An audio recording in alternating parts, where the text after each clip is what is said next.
जय श्री गणेश, जय माता दी। 4 अप्रैल दिन गुरुवार गृहिणी चैनल में आप सभी भक्तों का बहुत बहुत स्वागत है। चैत मास चल रहा है और चैत मास में माँ के नवरात्रि भी आते हैं।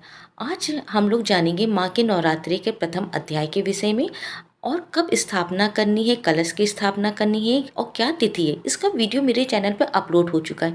प्लीज़ आप वहाँ पे जाकर वीडियो का देख सकते हैं। आपको संपूर्ण जानकारी प्राप्त हो जाएगी। शुभ तिथि क्या है और शुभ मुहूर्त क्या है, ये सारी जानकारी आपको मेरे चैनल पर मिल जाएगी। अगर आप चैनल पर पहली बार आएँ तो प्लीज़ मेरे चैनल को सब्सक्राइब कर दीजिए और वीडियो को ज़्यादा से ज़्यादा शेयर किया कीजिए और लाइक और कमेंट किया कीजिए। इससे मुझे मोटिवेशन मिलता है और मैं नेक्स्ट वीडियो बनाने के लिए मोटिवेट होती हूँ। नवरात्र का पहला दिन माँ शैलपुत्री का होता है और इस दिन घट स्थापन के बाद माँ दुर्गा के प्रथम स्वरूप शैलपुत्री का पूजन अर्चन और स्तवन किया जाता है। शैल का अर्थ हिमालय और पर्वत राज हिमालय के यहाँ जन्म लेने के कारण इन्हें शैलपुत्री कहा जाता है। पार्वती के रूप में इन्हें भगवान शंकर की पत्नी के रूप में भी जाना जाता है। वृषभ इनका वाहन होने के कारण इन्हें वृषभारूढ़ा के नाम से भी जाना जाता है। इनके दाएं हाथ में त्रिशूल है और बाएं हाथ में इन्होंने कमल धारण किया हुआ है। माँ शैलपुत्री का मंत्र, यह देवी सर्वभूतेषु माँ शैलपुत्री रूपेण संस्थिता नमस्तस्यै नमस्तस्यै नमस्तस्यै नमो नमः। अब हम लोग सुनेंगे दुर्गा सप्तशती का प्रथम अध्याय। जय माता दी। प्रथम अध्याय। महर्षि ऋषि का राजा सूरत और समाधि को देवी की महिमा बताना। महर्षि मार्कंडेय बोले, सूर्य के पुत्र सवृग की उत्पत्ति की कथा विस्तार पूर्वक कहता हूँ, सुनो। सवृग महामाया की कृपा से जिस प्रकार मनवंतर के स्वामी वे, उसका भी हाल सुनो। पहले सवृजिस नामक राज था। वे प्रजा को अपने पुत्र के समान मानते थे, तो भी कोल विध्वंसी राजा उनके शत्रु बन गए। दुष्टों को दंड देने वाले राजा सूरत की उनके साथ लड़ाई हुई। कोल विध्वंसियों की संख्या में कम होने पर भी राजा सूरत युद्ध में उनसे हार गए। तब वे अपने नगर में आ गए। केवल अपने देश का राज ही उनके पास रह गया और वे उसी देश के राजा होकर राज करने लगे। किंतु उनके शत्रुओं ने उन पर वहाँ पर भी आक्रमण किया। राजा को बलहीन देखकर उसके दुष्ट मंत्रियों ने राजा की सेना और खजाना अपने अधिकार में कर लिया। राजा सूरत अपने राज अधिकार को हार कर शिकार खेलने के बहाने घोड़े पर सवार होकर वहां से एक भयानक वन की ओर चल गए। उस वन में उन्होंने महर्षि मेधा का आश्रम देखा। वहीं मेधा महर्षि अपने शिष्यों तथा मुनियों से सुशोभित बैठे हुए थे। वहाँ कितने ही हिंसक जीव परम शांति भाव से रहते थे। राजा सूरत ने महर्षि मेधा को प्रणाम किया और महर्षि ने भी उनका उचित सत्कार किया। राजा सूरत महर्षि के आश्रम में कुछ समय तक ठहरे। अपने नगर की ममता के आकर्षण से राजा अपने मन में सोचने लगे, पूर्व काल में पूर्वजों ने जिस नगर का पालन किया था वह आज मेरे हाथ से निकल गया। मेरे दुष्ट एवं दुरात्मा मंत्री मेरे नगर की अब धर्म के से रक्षा कर रहे होंगे या नहीं। मेरा प्रधान हाथी, जो कि सदा मत की वर्षा करने वाला और सूरवीर था, मेरे वैरियों के वश में होकर न जाने क्या दुख भोग रहा होगा। मेरे आज्ञाकारी नौकर, जो मेरी कृपा से धन और भोजन पाने से सदैव सुखी रहते थे और मेरे पीछे पीछे चलते थे, वे अब निश्चय ही दुष्ट राजाओं का अनुसरण करते होंगे तथा मेरे दुष्ट एवं दुरात्मा मंत्रियों द्वारा व्यर्थी धन को व्यय करने से संचित किया हुआ मेरा खजाना एक दिन अवश्य खाली हो जाएगा। इस प्रकार की बहुत सी बातें सोचता हुआ राजा निरंतर दुखी रहने लगा। एक दिन राजा सूरत ने महर्षि मेधा के आश्रम के निकट एक वैश्य को देखा। राजा ने उससे पूछा, भाई तुम कौन हो? यहाँ तुम्हारे आने का क्या कारण है और तुम्हें मुझे शोकग्रस्त अनमने से दिखाई देते हो, इसका क्या कारण है? राजा के ये नम वचन सुन वैश्य ने महाराज सूरत को प्रणाम करके कहा। वैश्य बोला, राजन, मेरा नाम समाधि है। मैं धनियों के कुल में उत्पन्न एक वैश्य हूँ। मेरे दुष्ट स्त्री पुत्र आदि ने लोभ से मेरा सब धन छीन लिया है और मुझे घर से निकाल दिया है। इस तरह से दुखी होकर इस वन में चला आया हूँ और यहाँ रहता हुआ मैं इस बात को भी नहीं जानता हूँ कि अब घर में इस समय सब कुशल है या नहीं। यहाँ मैं अपने परिवार का आचरण संबंधी कोई समाचार भी नहीं पा सकता हूँ कि वे घर में इस समय कुशल पूर्वक हैं या नहीं। मैं अपने पुत्रों के संबंध में ये भी नहीं जानता कि वे सदाचारी हैं या दुराचार में फंसे हुए हैं। राजा बोले, जिस धन की लोभी स्त्री पुत्रों ने तुम्हें घर से निकाल दिया है, फिर भी तुम्हारा चित्त उनसे क्यों प्रेम करता है? वैश्य ने कहा, मेरे विषय में आपका ऐसा कहना ठीक है, किंतु मेरा मन इतना कठोर नहीं है। यद्यपि उन्होंने धन के लोभ में पड़ के पित स्नेह को त्याग कर मुझे घर से निकाल दिया है, तो भी मेरे मन में उनके लिए कठोरता नहीं आती है। हे महामते, मेरा मन फिर भी उनसे क्यों फंस रहा है, इस बात को जानता हुआ भी मैं नहीं जान रहा हूँ। मेरा चित्त उनके लिए दुखी है, मैं उनके लिए लंबी लंबी सांसें ले रहा हूँ। उन लोगों में प्रेम नाम को नहीं है, फिर भी ऐसे स्नेहों के लिए मेरा हृदय कठोर नहीं होता है। महर्षि मार्कंडेय जी ने कहा, हे ब्राह्मण। इसके पश्चात महाराज सुरत और वह वैश्य दोनों महर्षि मेधा के समीप गए और उनके साथ यथा योग न्याय संभाषण करके दोनों ने वार्ता आरंभ की। राजा बोले, हे भगवान, मैं आपसे एक बात पूछना चाहता हूँ, सो आप कृपा करके मुझे बताइए। मेरा मन अधीन नहीं है, इसमें बहुत दुखी हूँ, इससे मैं बहुत दुखी हूँ। राज धनादि की चिंता अभी तक मुझे बनी हुई है और मेरी ये ममता अज्ञानियों की तरह बढ़ती ही जा रही है।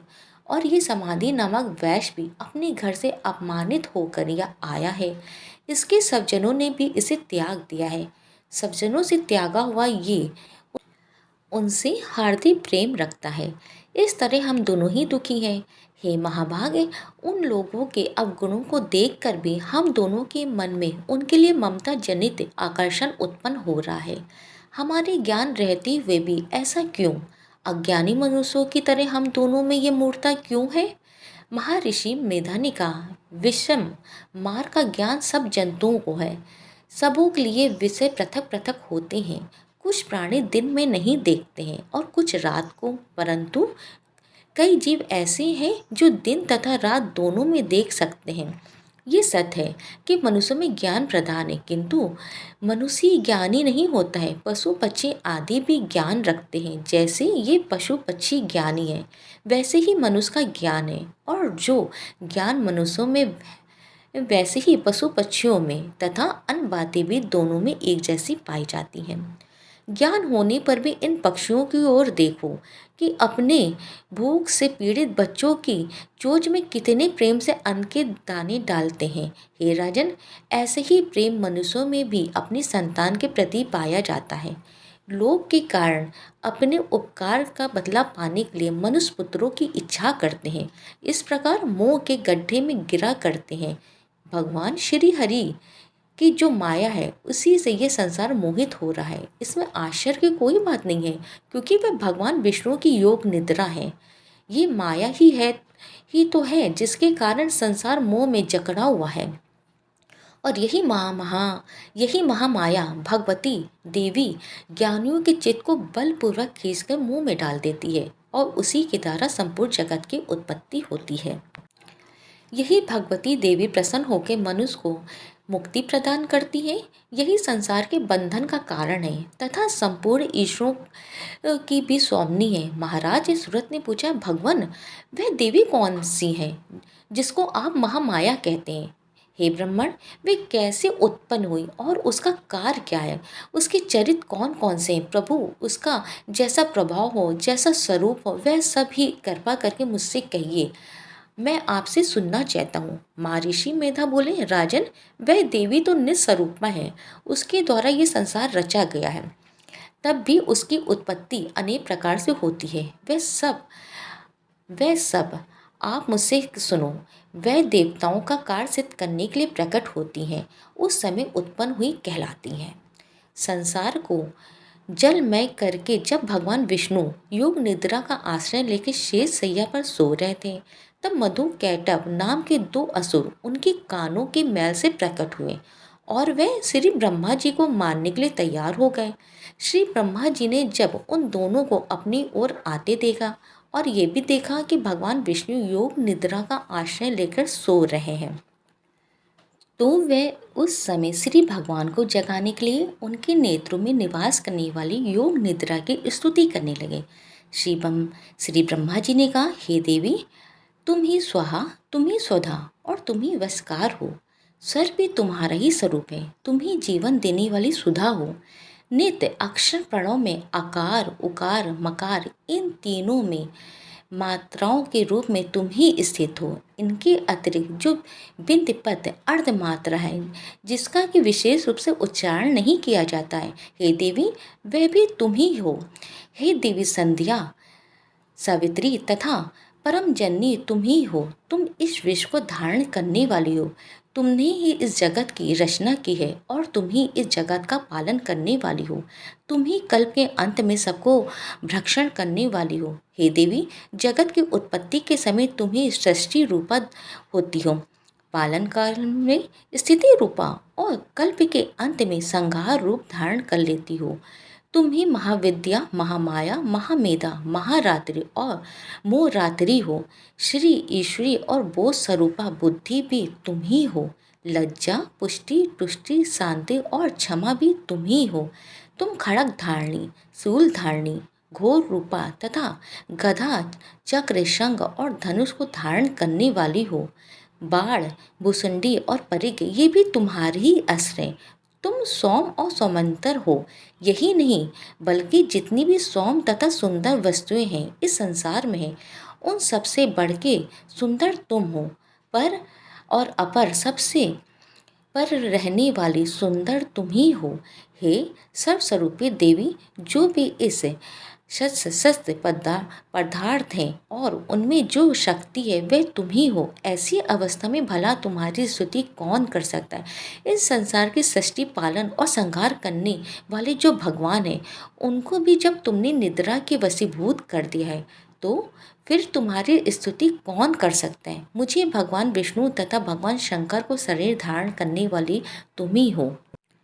तुम्हारी स्तुति करने की शक्ति किसमें है। हे देवी, तुम तो अपने इन उदार प्रभावों के कारण ही प्रसन्नीय हो। मधु और कैटव जो भयंकर असुर हैं, इन्हें मुंह में डाल दो और श्री हरि भगवान विष्णु को भी जल्दी जगा दो और उनमें इनको मार डालने की भी बुद्धि उत्पन्न कर दो। महर्षि मेधा बोले, हे राजन, जब श्री ब्रह्मा जी ने देवी से इस प्रकार स्तुति करके भगवान को जगाने तथा मधु और कैटव को मारने के लिए कहा, तो वे भगवान श्री विष्णु ने नेत्र, मुख, नसिका, बाहु, हृदय और वृष स्थल से निकल के ब्रह्मा जी के सामने खड़े हो गई। उनका ऐसा करना था कि भगवान श्री हरि तुरंत जग उठे और दोनों असुरों को देखा, जो कि अत्यंत बलवान तथा प्रकर्मी थे और मारे क्रोध के जिनके नेत्र लाल हो रहे थे और जो ब्रह्मा जी का वध करने के लिए तैयार थे। तब क्रुद्ध हो उन दोनों दुरात्मा असुरों के साथ भगवान श्री हरि पूरे 5000 वर्षों तक लड़ते रहे। एक तो वे अत्यंत बलवान तथा प्रकर्मी थे, दूसरे महामाया ने भी उन्हें मुंह में डाल रखा था। अतः वे श्री भगवान से कहने लगे, हम दोनों तुम्हारी वीरता से अत्यंत प्रसन्न हैं, तुम हमसे कोई वर मांगो। भगवान ने कहा, यदि तुम मुझ पर प्रसन्न हो तो अब तुम मेरे हाथों से मर जाओ। बस इतना सा ही वर मैं तुमसे मांगता हूँ, यहाँ दूसरे वर से क्या प्रयोजन है। महर्षि मेधा बोले, इस तरह से जब वह धोखे में आ गए और अपने चारों ओर जल ही जल देखा, तो भगवान श्री हरि से कहने लगे, जहाँ पर जल न हो, सूखी जमीन हो, उसी जगह हमारा वध कीजिए। महर्षि मेधा कहते हैं, तथास्तु कह के भगवान श्री हरि ने उन दोनों को अपनी जांग पर लिटाकर उन दोनों के सिर काट डाले। इस तरह से ये देवी श्री ब्रह्मा जी की स्तुति करने पर प्रकट हो। अब तुमसे उनके प्रभाव का वर्णन करता हूँ, सुनो। जय माता। आशा करती हूँ कि कल भी आप दुर्गा सप्तशती का दूसरा अध्याय को अवश्य सुनेंगे, क्योंकि संपूर्ण कथा सुनने से संपूर्ण फल की प्राप्ति होती है। अगर आपको मेरे द्वारा कथा पसंद आई हो तो वीडियो को ज़्यादा से ज़्यादा शेयर कीजिए प्लीज़, और लाइक और कमेंट करके मेरे चैनल को सब्सक्राइब कीजिए। बेल आइकन को अवश्य प्रेस कर दीजिएगा प्लीज़, ताकि इस प्रकार के वीडियो आपके पास सबसे पहले पहुँच सके। जय माता दी, जय माता दी।